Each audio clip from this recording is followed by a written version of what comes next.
This is Jilliana Ranicar-Breese. This is part 2 of my conversation with Stephen. Stephen, I want to hear about how you were when you were younger. Not that you're that old now, but when you were younger. Oh, well, I was a bit of a square, really. I was interested in old things and antiques. I was interested in classical music. And you play the piano, don't you? I do play the piano and the organ. And Yes. when I was 10, I joined a church choir, almost by accident. Right. And that had a profound effect on my life, both musically and also I became very interested in the church. And I, in fact, had a sense of vocation from the age of 10. I felt that I wanted very strongly to be a clergyman. Yes. So that dominated, those three things, antiques, music, wanting to be a clergyman, dominated my growing up, really. So when I was 18, I went off to university. I read music at Newcastle. And then almost immediately, I went to the College of the Resurrection, which is an Anglican theological college at Mirfield. Where's that? Yorkshire. Okay. And I trained there, and I was ordained as a deacon and then a priest in the Church of England. And where were you sent? Oh, I was sent down to Brighton, which was very exciting. I'd grown up in the northeast, so to come to the south coast was very exciting. Do you get a choice? Well, you do, but the vicar I went to work for wrote to my college principal and said, I'd like to have a curate. Could you send me someone?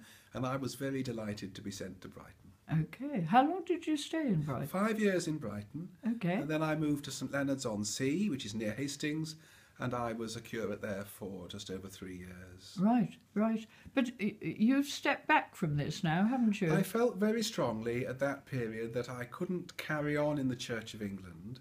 So I've had a very peculiar religious life.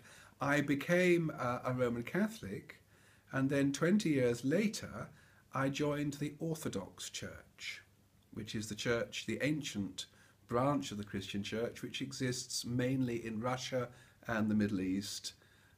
You mean like Greek Orthodox? Greek Orthodox, Russian Orthodox, yes. Well, what's the difference? Apart from, of course, the hats and the chanting and the incense, yes, and so on. Yes. Well, the Orthodox Church is really the original bit of the firm, if you like, founded by Christ, and it's held on to its practices and its beliefs as taught and sustained by the earliest church. And so it's very, with a small c, it's quite conservative. It changes very slowly and very reluctantly and very cautiously and very sensibly, I feel. It's intensely beautiful. It values the sense of beauty that can lead us to God. So the buildings are full of icons and art, and they're exquisite. And the music, of course, especially the Russian church, is just something that goes completely straight to my heart. And you're studying Russian, aren't you? I'm trying, yes, very late in life to study Russian.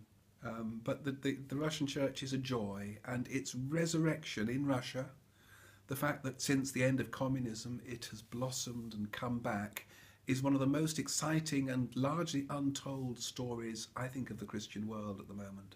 Have you been to Russia? Many times, yes, and it's absolutely joyful and extraordinary, because communism suppressed Christianity almost completely. All the monasteries and the majority of the churches were closed. Many of them were pulled down. People were persecuted for following the faith in their place of work. They couldn't get on, they couldn't get promotion. They were often made, many things, apart from the early years of the Russian Revolution, when people were shot, imprisoned, persecuted directly. So when communism came to an end, at the end of the 1980s, beginning of the 1990s, the most extraordinary resurgence of the Russian Orthodox Church has been taking place. And it's a joy and an inspiration to me, certainly. So you have strong ties with some of the members of the church in Russia? Well, they're not strong. I've made some very good friendships when I've been out there. I was on pilgrimage this year. I walked for 6 days, the oldest and longest walking pilgrimage in Russia. Wow. And I made some wonderful friends amongst the seminarians and clergy that I met there, who were so kind and generous and interested that there were Orthodox Christians in the West, even in England. And do you stay in monasteries? Yes, whenever I can go to Russia, you can do that. They often allow you to stay, and you can... A bit like Mount Athos, is it? A bit like Mount Athos, yes. Monastics always have a tradition of hospitality. Yes. So they welcome visitors and they look after you. So it's not in silence then? Or there are parts of the day that are quiet, yes, and you usually have to get up very early and go to church. What time?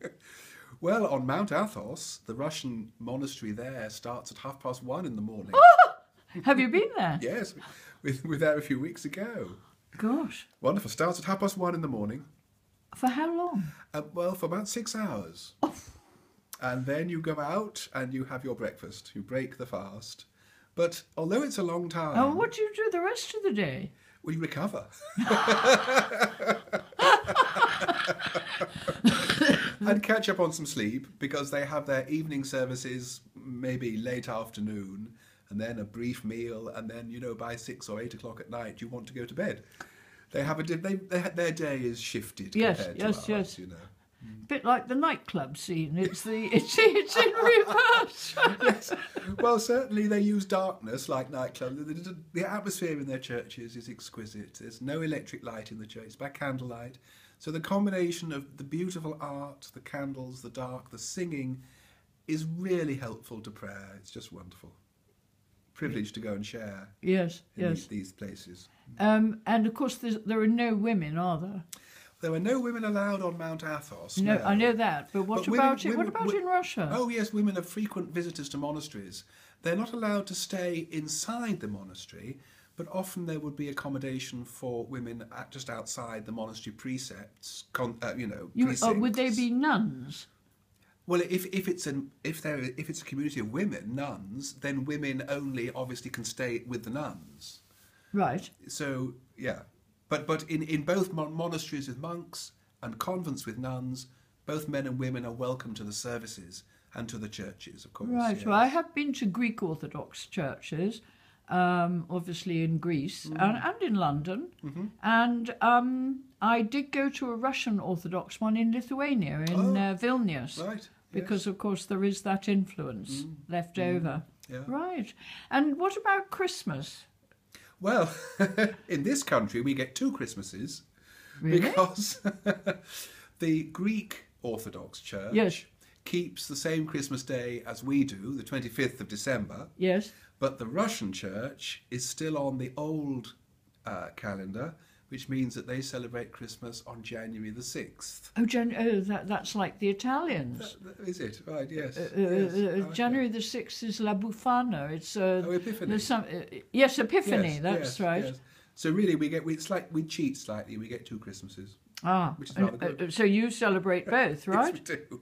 Yes, so 2 lots of Christmas presents. 2 lots of Christmas. Not 2 lots of presents, no. No. Okay, well, thank you very much, and I look forward to spending Christmas with you. Thank you. Bye-bye. Bye.